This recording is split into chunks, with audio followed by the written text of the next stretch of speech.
it's your turn now. Well, okay.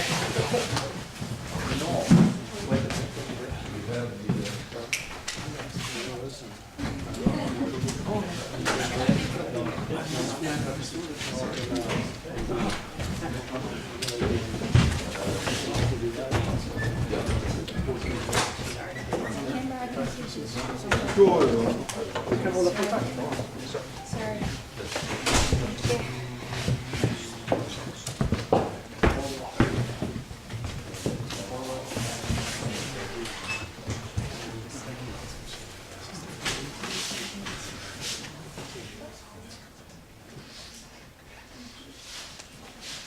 Okay, thank you for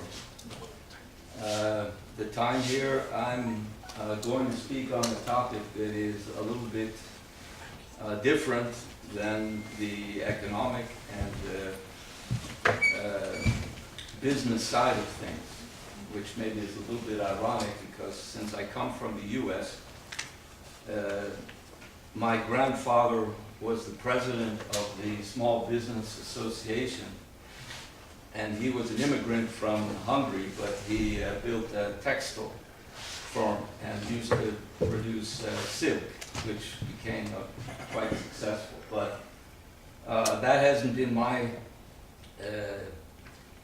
mission in life, so I will take it from a slightly different standpoint. That what we have seen by the other speakers is that, and has been clearly pointed out, is the BRI is a global development plan, the largest actually, which has already been mentioned in the history of mankind. And it's built on modern infrastructure, connectivity. The one thing that was 2 points that actually were not directly mentioned, but they were in the slide of my colleague, is that there is a plan actually even previously by a Swedish company, Atlas Copco, to build the link between Siberia and Alaska. That is a tunnel or a bridge that would actually connect not only Europe and Asia, but Asia and North America and South America. So in that sense, the capabilities of what this global development perspective would be is, in a sense, even larger. And there is also, as the previous speaker spoke about, this historical bottleneck in the Straits of Malacca, that there is now and has been a plan in Thailand to build a canal. It's called the Croc Canal. I don't have a picture of it, but it would basically go through an area in southern Thailand and would be the first means by which to be able to move maritime goods in an enormous transformation, which would open up the, the trade possibilities between Asia and the rest of the world. I unfortunately don't have the map, but we can maybe at some point show people later. But the point is that what I'm going to take up is that the elimination, what this project, what the global development of the Belt and Road does, is more than just making business. It has the possibility of eliminating one of the most fundamental causes historically, which has been conflict, war. The quarrels over control, resources, and often colonial policy, which is tied to exploitation rather than development. So,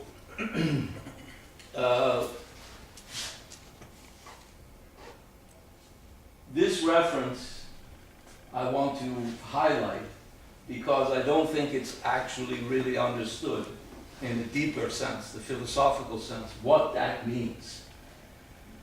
towards a community of shared future for mankind, which was a very clear theme of the President of China at the United Nations office at a conference in January 2017. And one quote, short quote, which you see there: pass on the torch of peace from generation to generation, sustain development, and ensure civilization flourishes. This is what people of all countries long for. It is also the responsibility that state persons or state leaders of our generation ought to shoulder.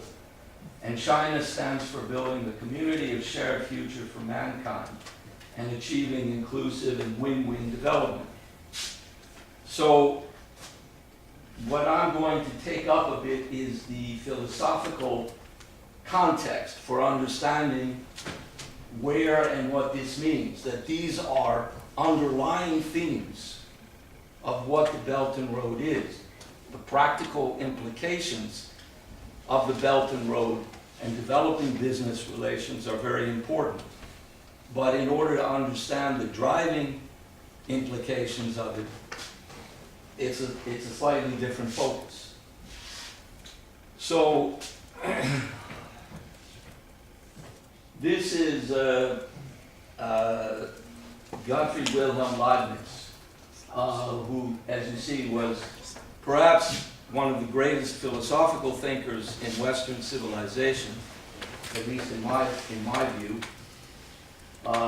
When he lived was 1646, which is right towards the end of the 30 Years' War, 2 years before the Peace of Westphalia, which is the pretext for, if people don't know it, the idea that how you resolve conflict at that time, theoretically, between Protestants and Catholics. And that was that you don't think about yourself, you think about what is in the interest of the other. And this has been the foundation for modern civilized society. And Leibniz basically not alone was working on almost all fronts as a universal thinker, but he was very involved in this project called The News from China, which was the idea that there are, in his time, what was understood, as the previous speaker actually mentioned, that China was the high point of civilization approximately this time, as opposed to even European society. And inventions, which some people already know, the development of silk, the development of gunpowder, the development of paper printing, these kinds of things were inventions that were coming out of the advanced nature of Chinese society. And Leibniz understood that this was the basis. I just will, let's see if this quote is, I think, indicative of understanding a bit of the thinking behind what the Silk Road actually has become, which is, I consider it a singular plan of the fates that human civilization and refinement should today be concentrated, as it were, in the two extremes of our continent, in Europe and in China, which adorns the Orient as Europe does the opposite edge of the earth. Perhaps supreme providence has ordained such an arrangement so that as the most cultivated and distant peoples stretch out their arms to each other, those in between may gradually be brought to a better way of life. Now that's really the foundation of, in my view, what is also the idea very clearly that the President of China has. Now that freaks out a lot of people in the West, because the idea that there is an emergent form of a moral standpoint that is shaping Chinese policy as a kind of grand design, that, in a sense, is a threat to what the other previous speaker spoke about as ideological resistance to these kinds of changes that are going on. Now, if we get to, there were some small technical problems with the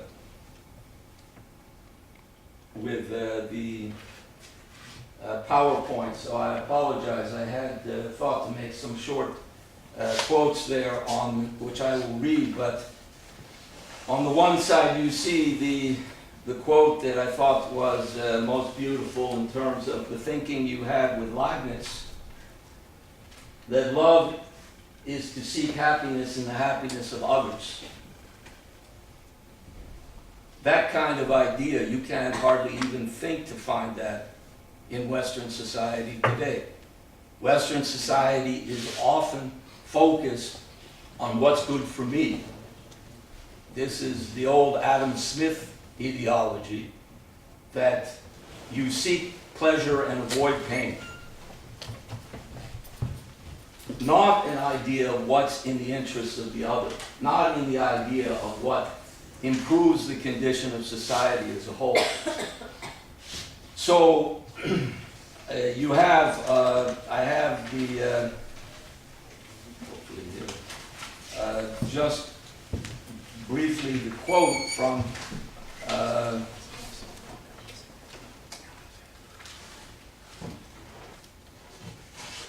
unfortunately I've misplaced them, but there's a quote that comes from the other individual here, who is the fundamental basis of the development of Chinese civilization, Confucius.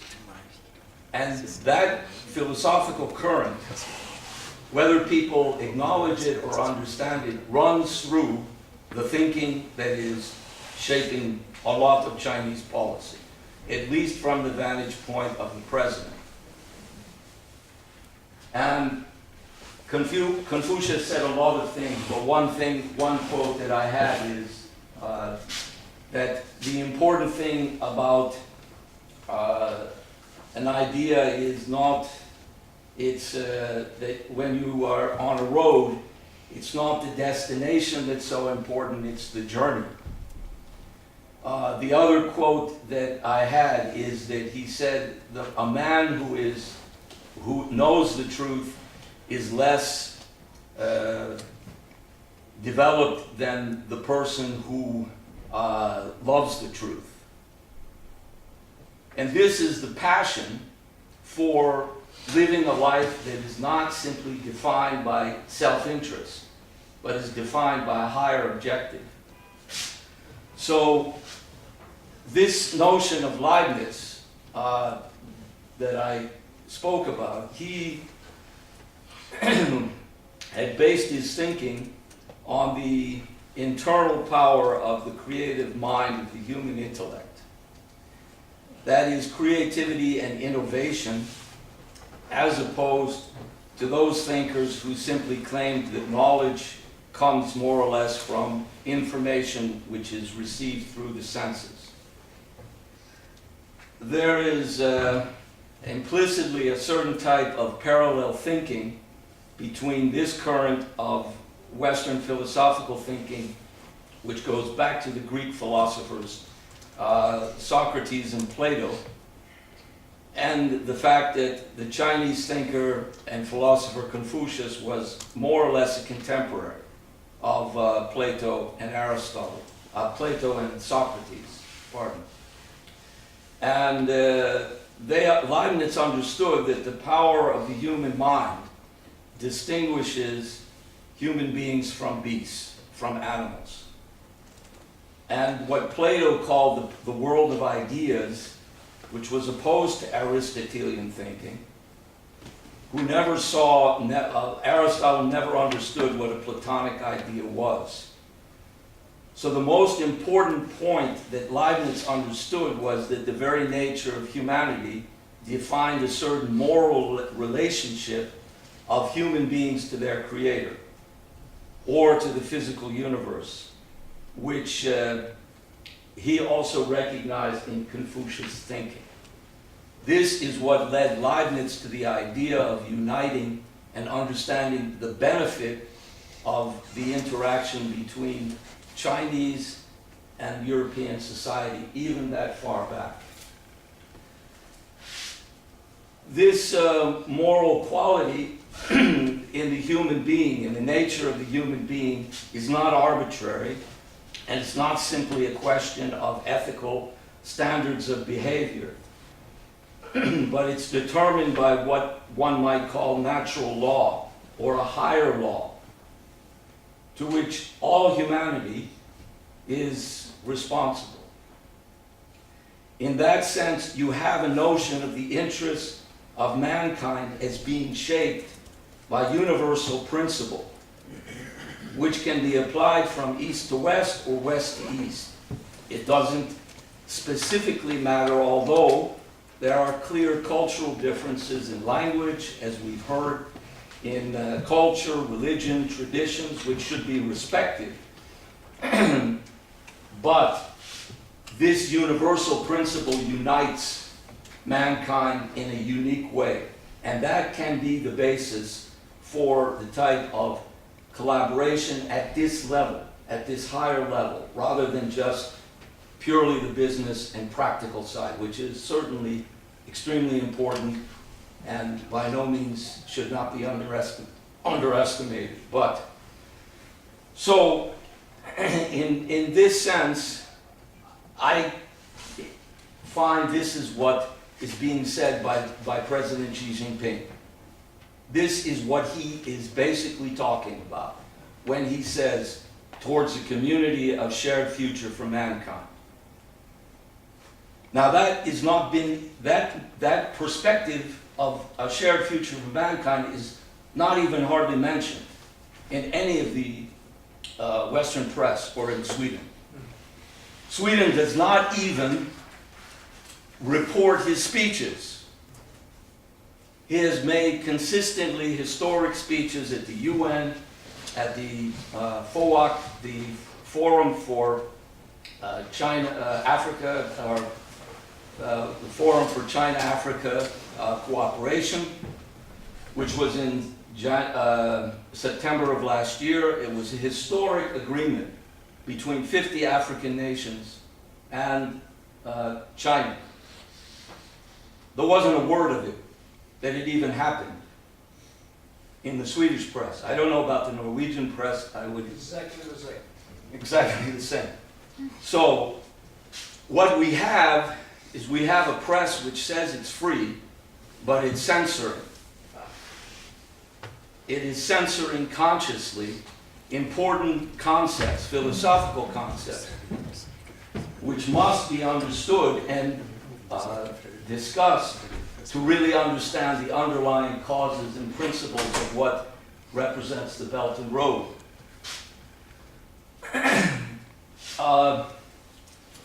So you have Leibniz reporting on this question to the European elites, as I was showing here,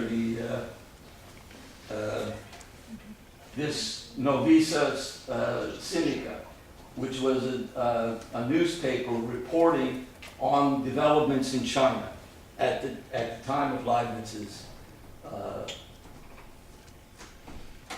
And basically, what has been mentioned, but I don't think is commonly understood because of the arrogance that has emerged for the last period in Western civilization, especially in Europe, that China was much bigger, far, far bigger in population than Europe at this time. It had much bigger cities in the 1600s, 1700s. Its population was more educated than the European population, and it had a much higher level of literacy. So basically you had a more advanced civilization which Europe had a great deal to learn from. Now, on this side of things, we're talking about Europe and China, but there's an angle to this which I'll just go into briefly here also, which is the United States. Because Leibniz's thinking, or philosophy, was also reaching out not only to China and to the East, but also to what was then the American colonies in the so-called New World. So before the United States actually became the United States, there was perhaps one man who is understood to be most responsible for the successful foundation of the United States. That's Benjamin Franklin. Most people have heard of him. Most Americans have heard of him. Most Americans don't know very much about him, other than he was the founder of the so-called United States, the father. Now, he was very heavily influenced by Leibnizian thinking in the United States.